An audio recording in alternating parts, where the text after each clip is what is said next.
تابع تابعین، محدثین، تمام لوگوں کا دور آیا ہے، کیا وہ لوگ نبی سے محبت نہیں کرتے تھے؟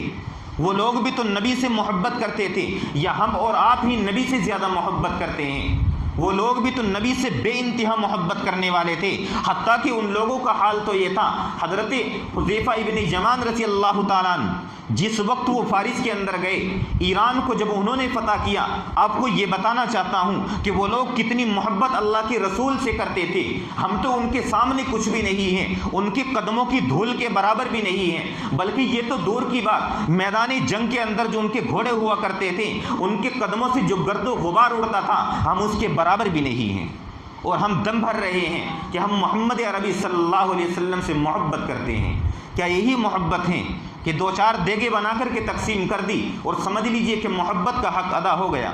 خیر، حضرت حذیفہ ابن یمان رضی اللہ تعالیٰ جب ملک فارس کے اندر گئے ہیں، جنہوں نے ایران کو فتح کیا ہے، روم و فارس اس وقت کی وہ ملکیت تھی، اس وقت وہ ملک سمجھے جایا کرتے تھے، ساری دنیا کے اندر کیسر و کسریٰ کی ایسی حکومت تھی کہ کوئی ان کی تاب نہیں لا سکتا تھا۔ جس وقت وہ وہاں پر گئے ہیں، وہاں کے معزز لوگوں کے ساتھ کھانا کھانے کا شرف حاصل ہوا ہے۔ جب وہاں پر پہنچے، دسترخوان لگا ہوا ہے، لوگ کھانا کھا رہے ہیں، ان کو بھی شرف حاصل ہوا کہ وہاں بیٹھ کر کے کھانا کھائیں۔ جس وقت کھانا کھا رہے تھے، ایک لقمہ چھٹ کر کے ہاتھ سے نیچے زمین پر گر جاتا ہے۔ اب جیسے ہی زمین پر گرا، حضرت نے اٹھایا اور فوراً اس کو منہ میں رکھنے کے لیے تیار تھے۔ برابر میں بیٹھے ہوئے ایک انسان نے کہا کہ یہ معزز لوگوں کا دسترخوان ہے، آپ ایسی معقول نامعقول حرکت مت کیجیے، لوگ آپ کو کہیں گے کہ دیکھو کتنے حریص ہیں، ایک لقمہ زمین پر گر گیا ہے، اس کو بھی نہیں چھوڑ رہے ہیں، کیا پہلی مرتبہ ان کو کھانا ملا ہے؟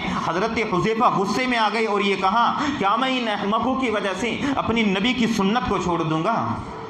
بھئی جس نبی کی وجہ سے ہم یہاں پر پہنچے ہیں اور جس نبی کی بدولت ہمیں یہ مقام ملا ہے، رسول اللہ نے ہمیں سکھایا ہے، اگر زمین پر لقمہ گر جاتا ہے اس کو صاف کر کے اٹھا کر کے کھا لینا چاہیے، کیونکہ یہ کھانے کی تعظیم ہے۔ اگر نہیں کھا رہے ہیں تو سمجھ لیجئے کہ دل کے اندر تکبر بھرا ہوا ہے،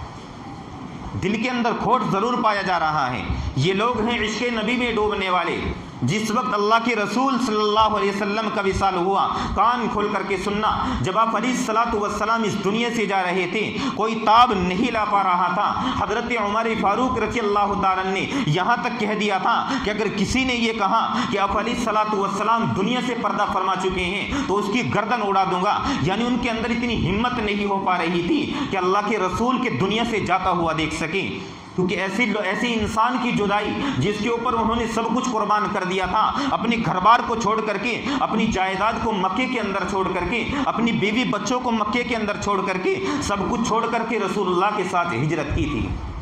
اتنا آسان ہے ہجرت کرنا، اتنا آسان نہیں ہے۔ کہنا اور سننا بہت آسان ہے، کہنا اور سننا بہت آسان ہے، لیکن اپنی بیوی بچوں کو چھوڑ کر جانا، اور پتہ ہے کہ نہ جانے ہمارے بیوی بچوں کے ساتھ یہاں سے جانے کے بعد کیا ہوگا، نہ جانے ان کو قتل کر دیا جائے، نہ جانے ان کو شہید کر دیا جائے، اور راستے میں جہاں ہم ہجرت کر کے جا رہے ہیں نہ جانے ہم مدینے کے اندر پہنچیں گے بھی یا نہیں، یا راستے کے اندر مکے والے مل کر کے ہم کو اس دنیا سے مٹا دیں گے۔ یہ تمام چیزیں ان کے سامنے تھی، لیکن ایک آواز پر اللہ تبارک و تعالی کی طرف سے حکم آ چکا کہ محمد نے حکم سنا دیا، اللہ کی طرف سے پیغام ہے، مکہ چھوڑ کر مدینے چلے جاؤ۔ صحابہ نے فوراً مکہ چھوڑ دیا اور یہ کہا کہ یا رسول اللہ، اگر آپ ہمیں دریا کے اندر کودنے کا حکم دیں گے تو ہم بنی اسرائیل کی طرح یہ نہیں کہیں گے کہ جاؤ آپ جائیں اور آپ کے یعنی نبی جائے اور اللہ جائے اور دونوں جا کر کے جنگ لڑو، اور اس کے بعد جب ملک فتح ہو جائے گا تب جا کر کے ہم کو بتا دینا، ملک کے اندر داخل ہو جائیں گے۔ صحابہ نے یہ نہیں کہا، بلکہ صحابہ نے یہ کہا